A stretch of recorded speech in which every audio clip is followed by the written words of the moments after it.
The Pittsburgh Steelers going up against the Cincinnati Bengals. Probably won't spend too much time on this game because you got a Bengals team that's destroyed and a Steelers team that's playing pretty well. But these are the kind of games here with the Bengals. Now you got Joe Flacco in there. I think they're going to be a little more competitive this week than they have been recently. The Steelers are playing really well. It's a division game. It's a tight spot here. How do you see this one playing out?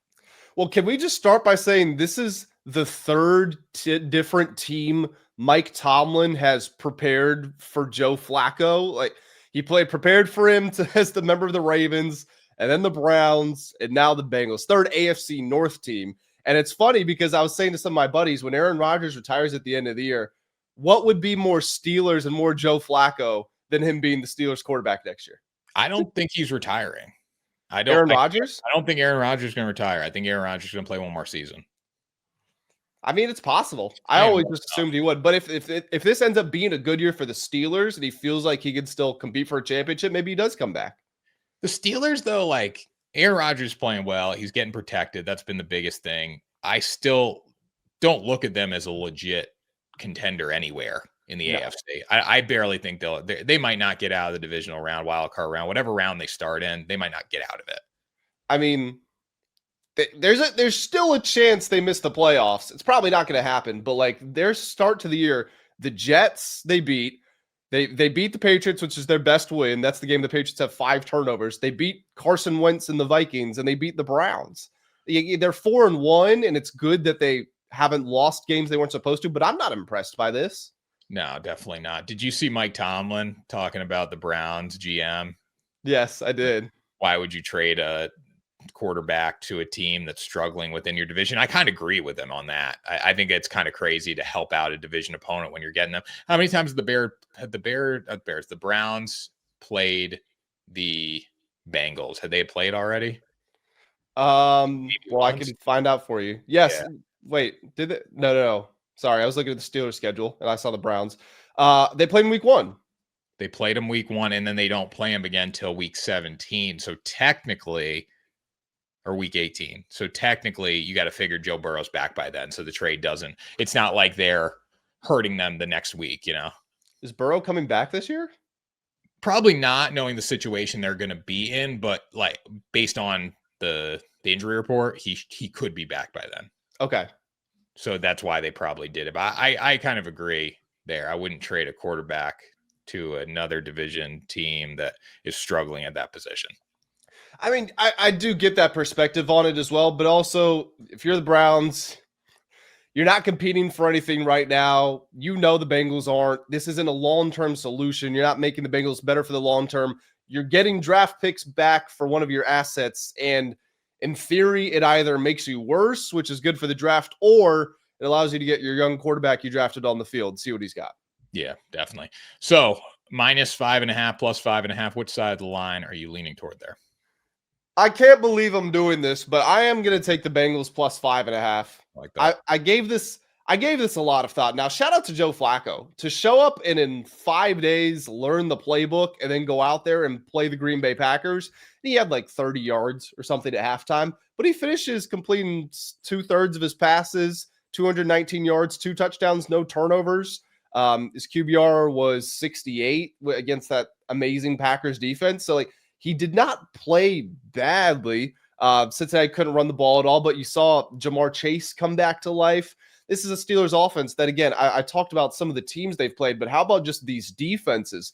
Are we impressed by them beating up on the Jets defense? 24 points on the Vikings is good, but that was aided by Carson Wentz turning the ball over. And then the Browns only scored 9 points in that game. They've won the games, and that's what you're supposed to do, but you don't get extra credit from me for doing what was expected of you. I still want to see you, and the Bengals aren't a good team either, but I'm not going to have faith in the Steelers until I see them put in good performances against good teams. The only time they've done that so far was against the Patriots. And again, it's a 5 turnover game. That's not going to happen again. So I just feel like this is going to be a classic AFC North 17-13 primetime snooze fest sort of game. This feels like one that the Bengals should win. Like realistically, they should go out and win the football game, not just cover. I think win. When you're getting your quarterback, Joe Flacco, coming to a new team, new offense, going on the road to face the Green Bay Packers. You lose 27-18. You lose by 9 there on the road. Flacco throws for 219, throws the ball 45 times, which is kind of insane. The fact that you're making Joe Flacco throw the ball 45 times. But Jamar Chase, 94 receiving yards, 10 receptions, a touchdown. You didn't score till the third quarter, but in the third quarter, it was a 10-7 game. I think at home, week 2 of Joe Flacco, you got a really good chance to cover in this game. Yeah, I do too. Aaron Rodgers, his numbers look good. Keep saying it. You really look at what he's doing. He is just checking the ball down a lot. And then he's mixed in some very nice deep ball shots. Now, those are the plays you see on red zone. That's why DK Metcalf's numbers look so good. But it's not how they're playing. They're checking it down. They're running. They're not doing a great job running the ball. They're getting like 3-4 yards a carry. So I don't think the Steelers can pull away from many teams that at least put up some sort of fight. And Joe Flacco's going to fight. Now, that might mean he throws 3 interceptions, but it might mean he also throws for 300 yards. Yeah, very, very well could do that. Props, Grant. You like anything? Yeah, so sticking with the Jamar Chase resurgence, he had 10 receptions for 90-something yards and a touchdown. Didn't take Flacco long. And Flacco's one of those old school quarterbacks where identify the number one receiver and I'm going to throw it to him, kind of like what Stafford has done with Megatron before, and then Cooper Kupp, and now Puka Nacua. Just find your guy and lock in on him and put the ball in the hand of your best players.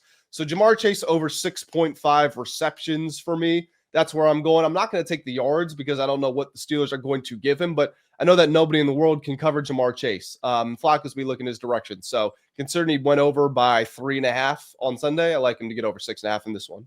Yeah, I'd lean over 69.5 yards there for him as well. I think he kind of has to go over that for them to cover in the game. So, play the script that you're betting on from a spread perspective there. Also, I think Joe Flacco, based on what he did last week, probably going to throw the ball a lot. I kind of like over 22.5 completions. Last week he had 29. So I think you're in pretty good shape here, especially, work him in the game, get the quick completions going. All they want to do, Zach Taylor wants to do, is throw the football. They have no interest in running the ball. So I would take him over 22.5 completions. How about DK Metcalf anytime touchdown plus 145? And to be fair, I have not line shopped this. You'll probably get it for even better odds unless I just so happen to randomly pick the best sports book available. But he scored in 4 straight games, 4 of their 5. So just from a value perspective, going against a bad defense, this one makes a lot of sense to me as well. I think you're going to get Jamar Chase, DK Metcalf both in the end zone. That's plus 482 right there. It's a pretty juicy bet. For just two leg parlay there? 2-leg parlay. Plus 145 each, plus 42 total. Jamar Chase is plus 145 to score as well? Yeah. Yeah, I like that. I like that a lot. Yeah, if you want to get cute there, add in T. Higgins too. Why not? Might be asking for a little too much there. You never know. I mean, it's just throw the ball. The offense is literally just throw the ball up to Jamar Chase, and maybe we'll work in T. Higgins too. But they're going to get better offensively with Joe Flacco now. Joe Flacco gives them a much better chance to win than Jake Browning. So I expect this game to be close. If the Steelers do cover, it's probably like a late score that puts it out of reach. But I think the Bengals are going to be leading this game. And at one point, you're going to be getting the Steelers for plus money on the money line.